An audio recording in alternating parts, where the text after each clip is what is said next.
दूर दूर तक फैले बर्फीले पहाड़, तापमान करीब -70 डिग्री और आम इंसानी दुनिया का कोई नामो निशान नहीं।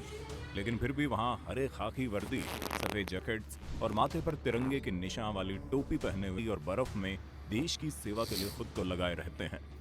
एक देश प्रेम के अलावा इनके पास और क्या है जो इन्हें इतना कष्ट सह लेने की प्रेरणा देता है।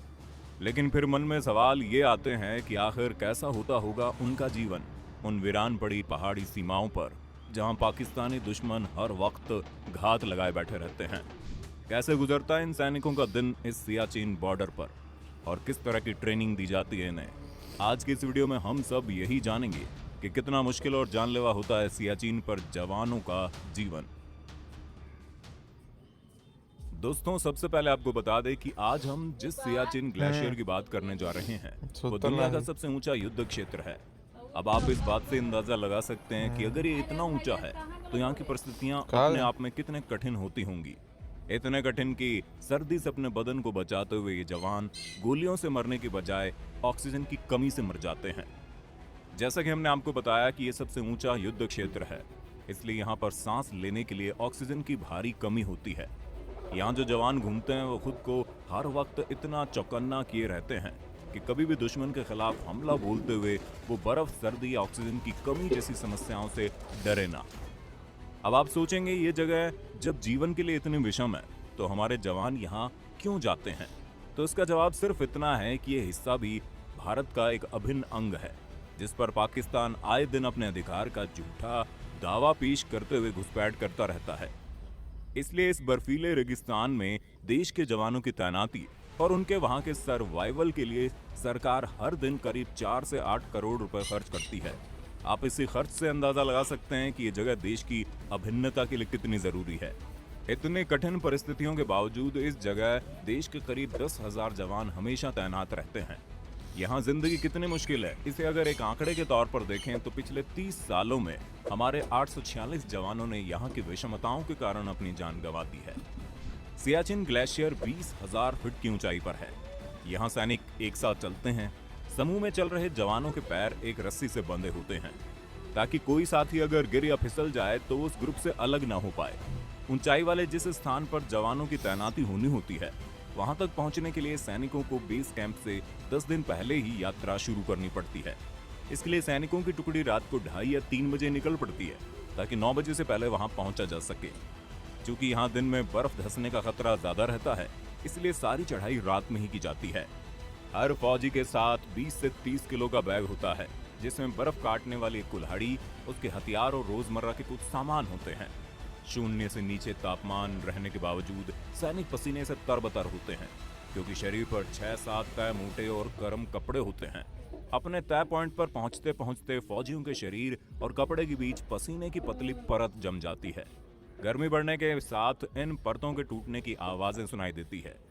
अपनी जान पर जोखिम लिए ये किसी तरह अपनी पोस्ट पर तो पहुंच जाते हैं, लेकिन वहां की परिस्थितियां किसी राक्षस की तरह ही इनका स्वागत करती है।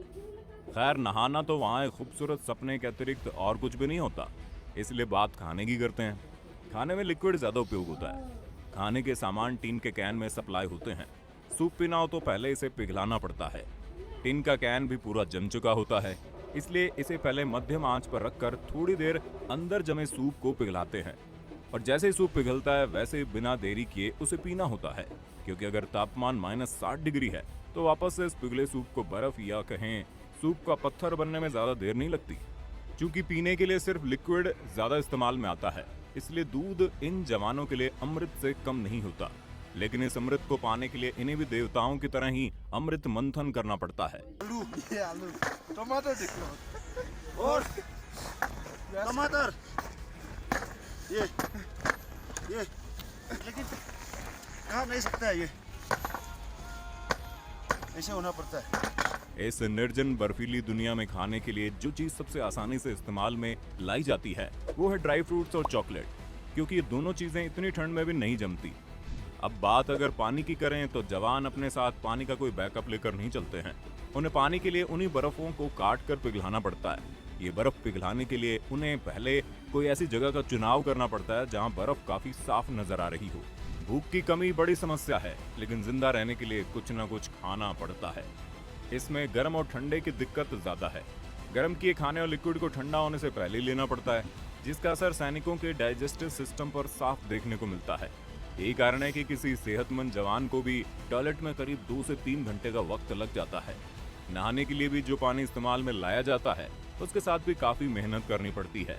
उस पानी को लगातार गर्म रखने के लिए स्टोव पर रखा जाता है। इन स्टोवों के लिए जरूरी केरोसिन ही इन लोगों के बीच आग जलाने के लिए वरदान की तरह इस्तेमाल में आता है। और शायद केरोसिन को अगर यहाँ की लाइफलाइन कहा जाए तो बिल्कुल सही होगा। पहले इसे भी कैन में भरकर ही यहाँ तक पहुँचाया जाता था, लेकिन अब इस वक्त लाइफलाइन के लिए पाइपलाइन की व्यवस्था कर दी गई है। सियाचिन में सबसे बड़ी समस्या अंगों के जमने की है। शरीर का जो हिस्सा किसी मेटल के संपर्क में आता है, पलक झपकते ही वो जम या कट जाता है।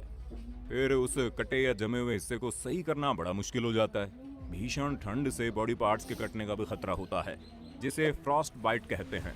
जवानों के लिए जो सबसे बड़ा खतरा होता है वो यही फ्रॉस्ट बाइट ही होता है। इसलिए उन्हें ऐसे कपड़े दिए जाते हैं जिससे इस तरह की किसी भी समस्या से बचा जा सके।